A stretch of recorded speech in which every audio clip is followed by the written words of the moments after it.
Now, open-air swimming is among the outdoor activities which has enjoyed a surge in popularity since the restrictions of 2020.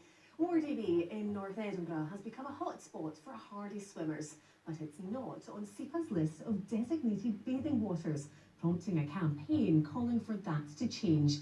Well, our reporter Kay Nicholson has been taking the plunge, all in the name of research. How cold do you think it's going to be? It's not going to be as bad as you think it is? There is no way I could get away with doing a story about swimming in the Forth without giving it a go myself. So I teamed up with instructor Colin to get some tips. First up, a safety briefing. It's relatively easy to get in.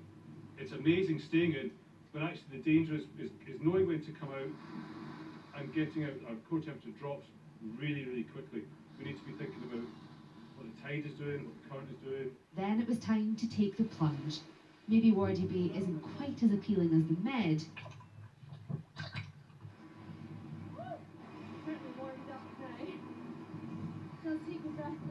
but after the initial shock, it was refreshing and a lot of fun.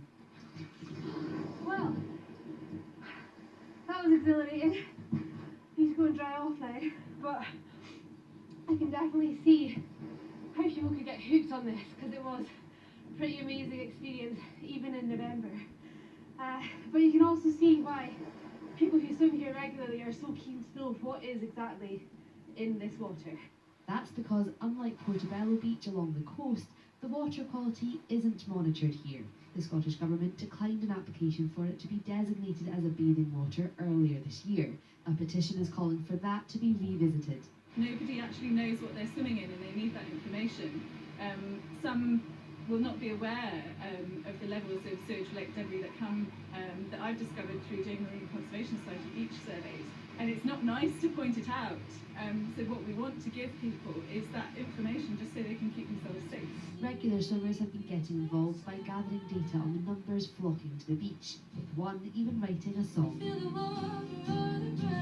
It's so easy to write about things like the sea, the imagery is all there, so I just went home and came up with it, and it seems to have chimed with a lot of people. Campaigners say monitoring this water is not just for swimmers, but for all who enjoy this coastline. Kay Nicholson, STV News, Edinburgh. Oh, she's a brave one, that Kay.